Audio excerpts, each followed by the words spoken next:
Pressure कितना normal हो सकता है, इसके भी कई सारे पैरामीटर है। WHO बोलेगा 120/80, NIH नेशनल इंस्टीट्यूट हेल्थ बोलेगा 120/80, यूरोपियन गाइडलाइन बोलती है 140/90, कॉकरेन रिपोर्ट के बेसिस पे 160/100 से ऊपर होगा तो ही दवाई देनी चाहिए।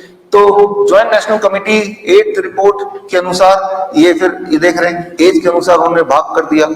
तो ब्लड प्रेशर कितना हाई होता है कितना, ये डिपेंड करता है आप किससे पूछ रहे हैं। महात्मा गांधी का ब्लड प्रेशर 200/100 था, उनको तो हाई ब्लड प्रेशर की गोलियां लेनी चाहिए थी, इसका मतलब राइट। तो दुनिया में देखा गया है कि नॉर्वे इज ए कंट्री जहां पे सबसे ज्यादा लोगों का ब्लड प्रेशर रहता है, यही वो देश है सबसे ज्यादा उनकी लाइफ एक्सपेक्टेंसी भी 80 साल।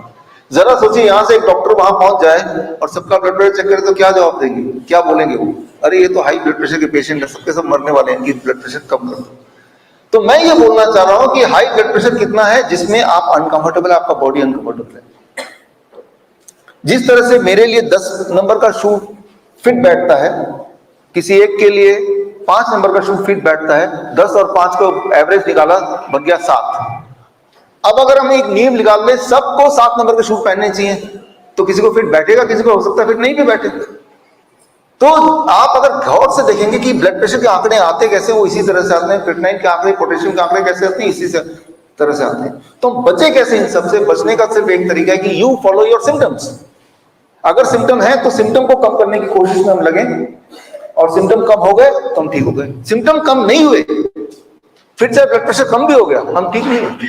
ब्लड प्रेशर तो कम हम कर ही देते हैं दवाई खा के।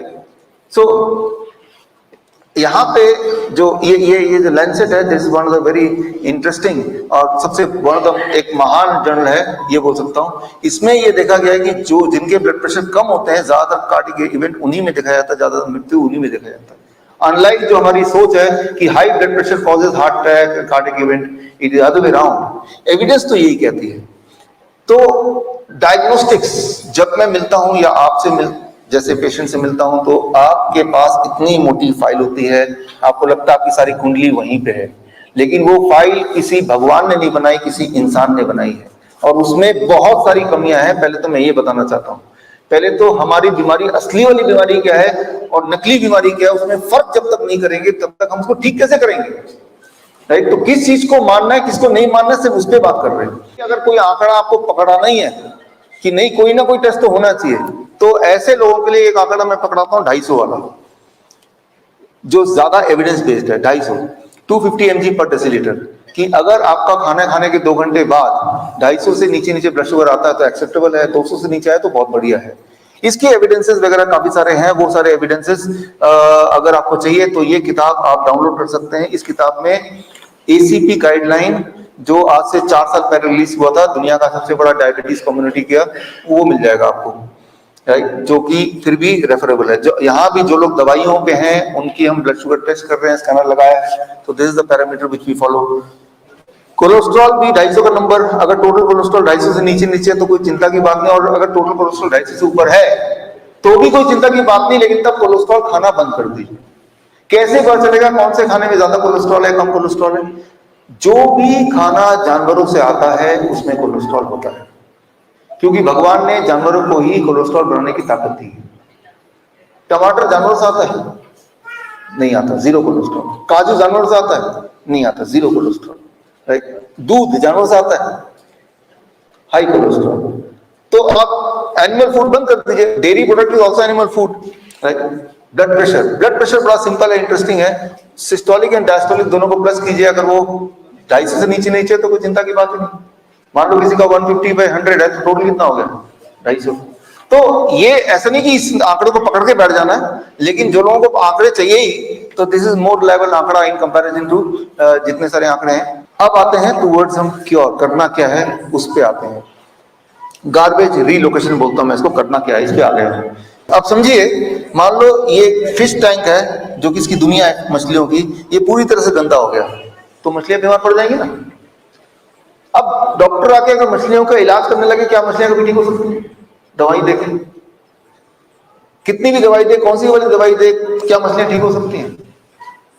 ये पूरा पानी गंदा हो गया, मछलियों को बुखार हो गया, जुकाम हो गया, खांसी हो गया, ब्लड प्रेशर बढ़ गया, डायबिटीज हो गई, अब वो सारी गोलियां दे रहे हैं, तो क्या करें कि ये ठीक हो?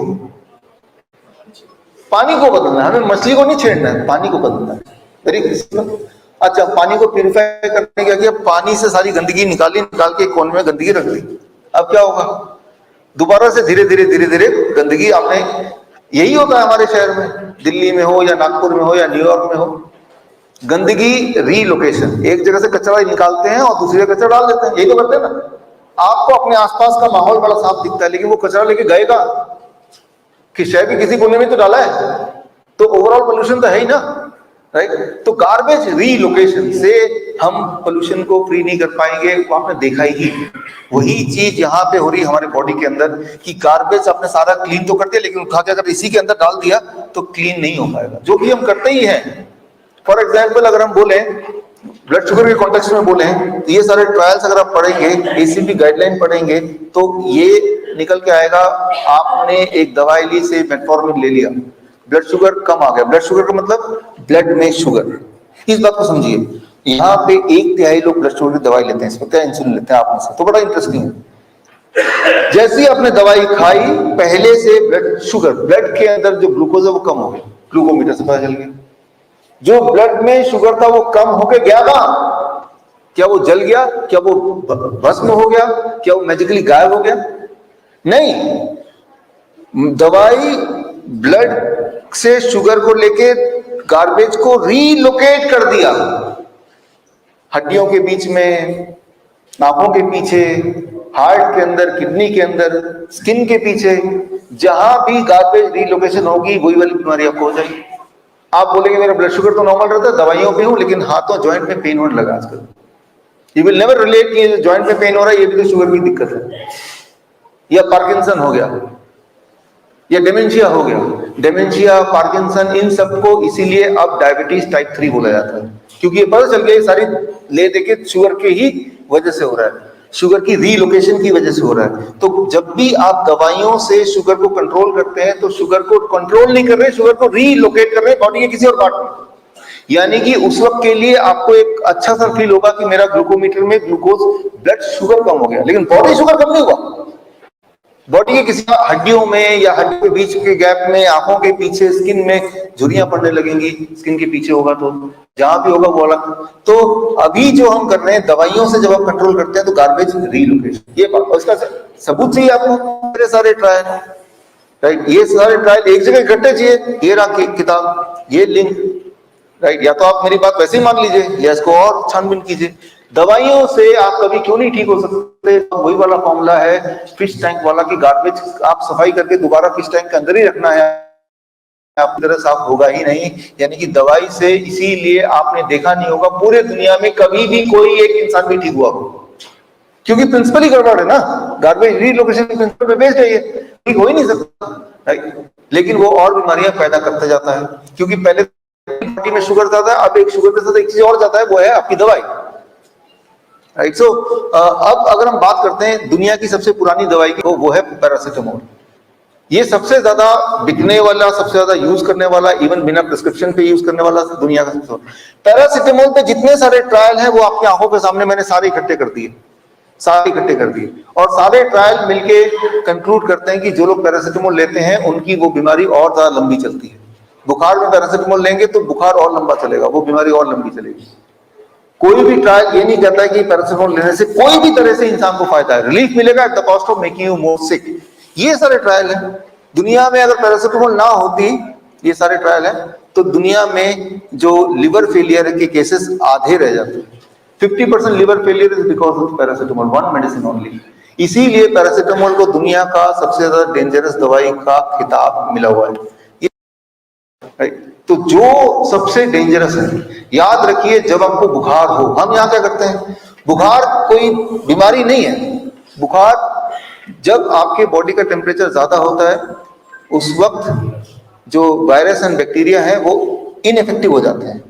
Virus bacteria they can not multiply, हम बुखार को बढ़ा देते हैं।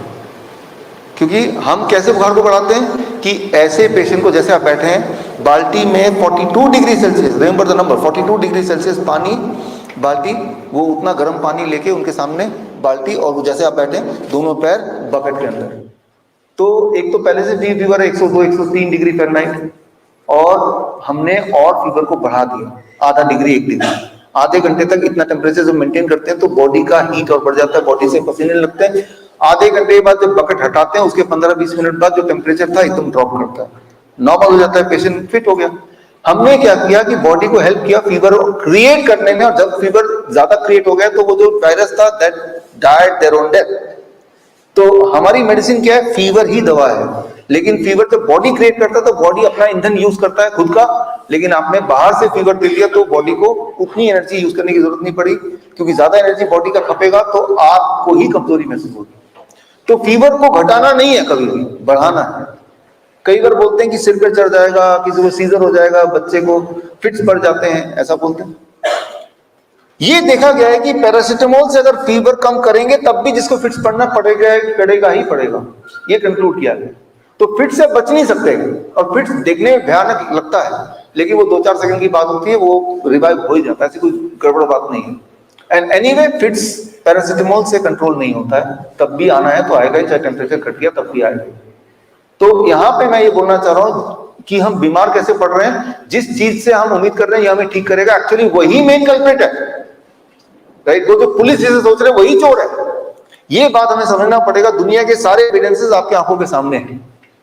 जब भी कोई डॉक्टर आपको प्रेस्क्राइब करता है, उसको अगर पूछेंगे कि एविडेंस क्या है कि इससे मेरी जो बीमारी है जल्दी खत्म हो जाएगी, मेरा जो इन्फेक्शन जल्दी खत्म हो जाएगा, देयर इज नो एविडेंस। हाँ, उस वक्त रिलीफ मिल जाएगा at the cost of making you more ill.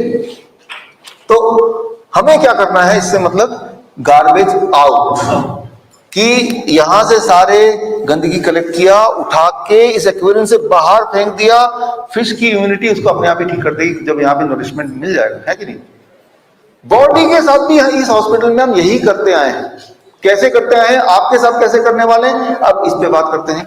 Garbage out, garbage out हम कैसे करते हैं, जैसा आपको पता भी है, जैसे हॉट वाटर इमर्शन। ये एक इंटरेस्टिंग बात है, ये मेरे ख्याल से दुनिया की सबसे इंटरेस्टिंग बात है।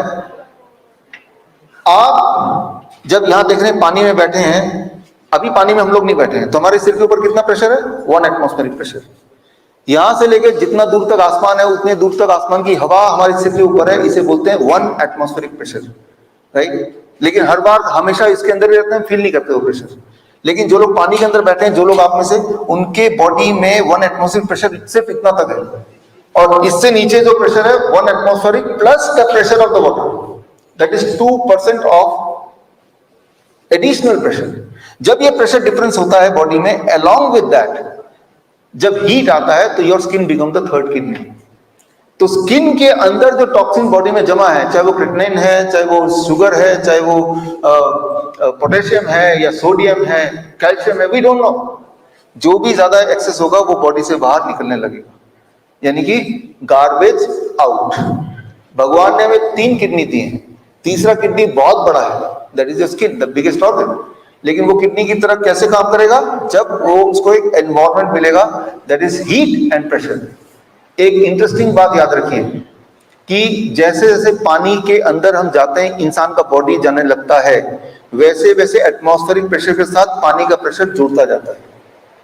अगर किसी इंसान को ऑक्सीजन सिलेंडर के साथ ही सही 500 मीटर नीचे ले जाएं, 500 मीटर नीचे, तो इतना ज्यादा पानी का प्रेशर होता है कि इंसान का लंग काम करना बंद कर देगा, इंसान वहीं मर जाएगा। किसी भी इंसान को मारने के लिए उसके पानी का प्रेशर कितना, 500 मीटर, आधा किलोमीटर। लेकिन अगर 500 मीटर की जगह 500 मिलीमीटर हो, 500 मिलीमीटर मतलब इतना, इतने पानी के गहराई में ये क्योर का काम करता है, हीलिंग का काम करता है। लेकिन जो 500 मीटर की गहराई में वो बॉडी के अंदर सब कुछ खत्म कर देता है। तो वाटर का जो प्रेशर है वो एक टूल होता है, हो सकता है आपके बॉडी के अंदर की चीज को बाहर निकालने, लेकिन वो प्रेशर कितना चाहिए, ये इंपॉर्टेंट है। जो यहाँ आप सीख रहे हैं वो प्रेशर कितना चाहिए, वो हीट एंड प्रेशर। जब फीवर हो तो वो पानी का प्रेशर एंड हीट सिर्फ इतने पोर्शन के लिए चाहिए। जब भी किसी का ब्लड प्रेशर हाई हो जाता है हमारे हॉस्पिटल में या हमारे हेल्पलाइन नंबर में, जब कोई फोन करता है कि ब्लड प्रेशर हाई हो गया, हम उस ब्लड प्रेशर को हाई मानते हैं जो ब्लड प्रेशर नॉर्मली उसका नहीं रहता है। मेरी वाइफ का ब्लड प्रेशर हमेशा 100/60 रहता है, 100/60, दैट इज हर नॉर्मल। किसी दिन उसका अगर 120/80 है, अरे बाप रे हाई ब्लड प्रेशर, तभी इस तरह का बिहेवियर है। राइट। तो फिर क्या करना है, इमीडिएटली पानी गर्म किया, उसके अंदर पैर रख दिया, और जैसे ही पैर पानी में है, पानी गर्म है 42 degree Celsius, blood vessel body के पैरों के डायलेट होने लगे। ब्लड वेसल जब बढ़ेंगे तो ब्लड प्रेशर घटेगा। आधे घंटे बाद चेक किया, और ब्लड प्रेशर चेक करने की जरूरत नहीं, बिहेवियर से पता चल गया सब कुछ ठीक ही लग रहा है। तो जो चीज हम किसी और पे करना चाहते हैं, अगर आपको कभी गुस्सा आ रहा है, आपको कभी चिंता हो रही है, आपको कभी स्ट्रेस हो रहा है, आपका बीपी बढ़ गया है, आप खुद पे जब करेंगे तो देखेंगे अरे कि क्योंकि आपका जो फिजिकल है वो मेंटल से जुड़ा हुआ है, राइट। तो ये हमें समझना है कि पानी जो है वो हीलिंग इफेक्ट दे सकती है, पानी का प्रेशर एंड हीट दोनों चीज, पानी इटसेल्फ नहीं, प्रेशर एंड हीट की बात कर रहा हूं।